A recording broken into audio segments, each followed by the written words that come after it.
जोहार झारखंड, जय झारखंड। गिरिडीह की जनता को मेरा सत सत नमन, मेरा सत सत वंदन। मैं जयराम कुमार महतो उर्फ टाइगर, आपका भाई, आपका बेटा, आपका भतीजा, गिरिडीह लोकसभा से निर्दलीय उम्मीदवार, क्रमांक 12, चुनाव चिन्ह गैस सिलेंडर छाप। इस लाइव के माध्यम से गिरिडीह की जनता को कुछ चुनावी संदेश। सबसे पहले मैं अपने तमाम केडर, कार्यकर्ता, बूथ लीडर, पंचायत लीडर, प्रखंड लीडर तथा अन्य तमाम जो हमारे वरीय लीडर हैं उनको संदेश कि और 24 घंटे आपकी मेहनत, आपका संघर्ष गिरिडीह हमें भारी मतों से विजय सुनिश्चित करने जा रहा है। चूंकि स्पष्ट गिरिडीह के साथ पूरी झारखंड की जनता ने देखा कि युवाओं की टोली ने किस प्रकार से संघर्ष किया, कितना मेहनत किया, और उसका साक्षात प्रमाण आपके प्रत्याशी है कि आज ये चौथा दिन है और हम लोगों को सही टाइम भोजन भी नहीं उपलब्ध हो पाता है। खाना पीना, चेहरे की बनावट, चेहरे का ढांचा आपको दिख ही रहा है। तो बस कुछ अब बाकी लोग, कुछ लोग ऐसे भी हैं प्रत्याशी जो शायद धनबल का प्रयोग करेंगे, जो आज रात के अंधेरों में धन का आदान प्रदान करेंगे। इसलिए आपसे मेरा विनम्र प्रार्थना है, आज चौकन्ने रहेंगे, अपने गांव गलियों में, टोले मोहल्लों में चौकस रहेंगे और बिल्कुल कड़ी निगरानी रखेंगे जो लोग धनबल का प्रयोग करने जाएंगे। साथ ही साथ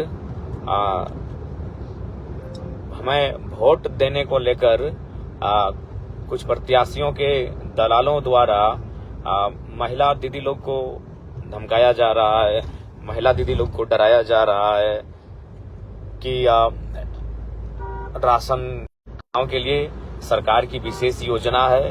नारी सशक्तिकरण को लेकर सरकार की एक विशेष पहल है और वह उस लाभ से आपको वंचित कोई नहीं कर सकता है। अगर कोई जिला परिषद मुखिया टाइप का नेता अगर आपको धमकी देता है तो उस धमकी को आप सिरे से खारिज करें, ये आप सभी से हमारा नम्र निवेदन है। और निश्चिंत, और एक बात देखिए कि जब ये लोग इतना डरा रहे हैं और बार बार अगर ऐसे लोग जीत कर आएंगे, अगर जीतेंगे तो आपके साथ किस प्रकार का व्यवहार होगा। इसलिए डरिए मत, आपका बेटा, आपका भाई, आपका भतीजा खड़ा है, आप हमें ताकत दीजिए, हम आपकी ताकत बनेंगे। और साथ ही साथ संदेश ये भी देंगे कि हम लोग किसी भी बूथ में बूथ खर्च उपलब्ध नहीं करा पाए हैं, अतः जो भी हमारे पंचायत के साथी हैं जो कि वहां अगर कुछ खर्च वहन होता है तो प्रयास कीजिएगा अपने स्तर से इस खर्च का वहन करने का। क्योंकि ये लड़ाई वैचारिक है, ये लड़ाई अभाव से निकलकर एक स्वभाव की लड़ाई है। इसलिए आप सभी से मेरा विनम्र प्रार्थना होगा। और बहुत जगह ऐसा हुआ शेड्यूल, चूंकि आपको मालूम है कि गिरिडीह लोकसभा एक बहुत बड़ा लोकसभा है। बहुत इसका एक कोना गांडे के सिरे से स्टार्ट होता है और एक कोना पुरलिया बंगाल के झालदा में सट के खत्म होता है। तो बहुत ही बड़ा गिरिडीह लोकसभा है। अगर प्रत्येक बूथ तक हमारी उपस्थिति नहीं हो पाई, जहां उपस्थित नहीं हो पाए उन सभी से माफी चाहेंगे, ओखनी से माफी मांगबे जहां ना पहुंचे पा लिया। खैर वहां एक बाद पहुंचबे, ऐसा गलो जीतल बाद पहुंचबे या फिर किसी अन्य अवसर पहुंचबे, लेकिन जरूर पहुंचेंगे। और साथ ही अभी भी लोग साजिशें कर रहे हैं। कल देवेंद्र दाल को लेकर एक साजिश दिखे आपको, और अभी भी बहुत सारे लोग कोई अपने अपने वर्ग में जाकर अपने नेताओं की जो दलाली करते हैं वह दिग्भ्रमित करने का प्रयास कर रहे हैं। विशेषकर अल्पसंख्यक वर्ग, उनको इस बात को बताया जा रहा है। और कौन बता रहे हैं? एक है नेताजी हजारीबाग के पटेल जी को जाके कह रहे हैं कि जयराम बाबू जीतेंगे तो बीजेपी में चल जाएंगे। अल्पसंख्यक समाज से हम कहेंगे कि जेपी पटेल से आपको एक सवाल करना चाहिए था। अभी वो वर्तमान में खुद बीजेपी के विधायक हैं, कांग्रेस के टिकट से भले करेंगे। हमारा व्यवहार सटीक है, हमारा आचरण अडिग है और हम लोग डट के खड़े हैं झारखंड के मुद्दों के साथ। और इसलिए अरे भाई, आज हम लोग के ऊपर 12 और 13 FIR हैं, फिर भी हम लोग कहीं नहीं गए, किसी नेता के चरण धरने नहीं गए। तो इसलिए इस बात को जो अफवाह आ रही है उससे बिल्कुल सावधान रहें। बिल्कुल दीपक दा, आपके समाज के अलावे सभी समाज का और विशेषकर आपके समाज का बहुत सहयोग रहा। और बहुत बहुत धन्यवाद। और चूंकि आचार संहिता है, देख ही रहे हैं कि 2 FIR आचार संहिता में हम लोग को फिर हुआ है, तो इसलिए कोशिश कीजिएगा कि आचार संहिता का अनुपालन करेंगे और उनके तदनुसार ही जो हम लोग का चुनाव का कार्य है, वोटिंग के दिन का जो कार्य है, जो दिशा निर्देश गाइडलाइन है, उसके अनुसार ही करेंगे। इस बात से आपको हम अवगत कराना चाहेंगे। और साथ ही मैं नौजवानों से कहना चाहूंगा कि नौजवानों, आखिर आप वोट क्यों करें? आखिर आपके माता पिता जिन नेताओं को वोट करते हैं, बताइए। 6 लाख बच्चों ने फॉर्म भरा था JSSC CGL में, और यही गिरिडीह के जो 2 प्रत्याशी हैं बड़े बड़े, इनकी जुबान से एक आवाज तक नहीं निकला था। तो ये स्पेशली मैं कहना चाहूंगा तमाम नौजवानों से, जो परीक्षा की तैयारी करते हैं, जो पढ़ने लिखने वाले हैं, जो नौकरियों की तैयारी करते हैं, ये दोनों बड़े बड़े प्रत्याशी, उनकी जुबान से एक आवाज नहीं निकला। आवाज क्यों नहीं निकला? ना उनके घर के बच्चे उस नौकरी की फॉर्म को भरेंगे ही नहीं। उन्हें नहीं करना है वो सरकारी नौकरी। उनका जीवन रॉयल है, उनका जीवन लग्जरियस है। तो बताइए, मैं उन अभिभावक से भी कहूंगा, जो नेता आपके बच्चों के भविष्य को लेकर आवाज नहीं उठाए, मुखर होकर बात नहीं करे, आप उन्हें वोट देना ही क्यों? इसलिए नौजवान इस बात का जरूर ध्यान रखेंगे। जो पढ़ाई की बात करे, जो दवाई की बात करे, जो कमाई की बात करे, जो शिक्षा, स्वास्थ्य, रोजगार की बात करे, उनके साथ चलना है। इस बात को ध्यान रखिएगा, तभी झारखंड राज्य और भारत देश की पॉलिटिक्स को हम लोग बेहतर कर सकते हैं। और साथ ही साथ मैं तमाम किसान, धन्यवाद मोहम्मद तारिक दा, कुछ लोग हैं जो दिग्भ्रमित करने का प्रयास कर रहे हैं, क्योंकि उनको दिख रहा है कि ये लड़का नया लड़का है, अल्पसंख्यक समुदाय को साथ लेकर चल रहा है, अल्पसंख्यक समुदाय को टिकट दे रहा है, अल्पसंख्यक समुदाय के बेटों को अपनी पार्टी में बड़ा बड़ा पद दे। आप सभी से विनम्र प्रार्थना करूंगा कि उनके बहकावे में बिल्कुल ना आए।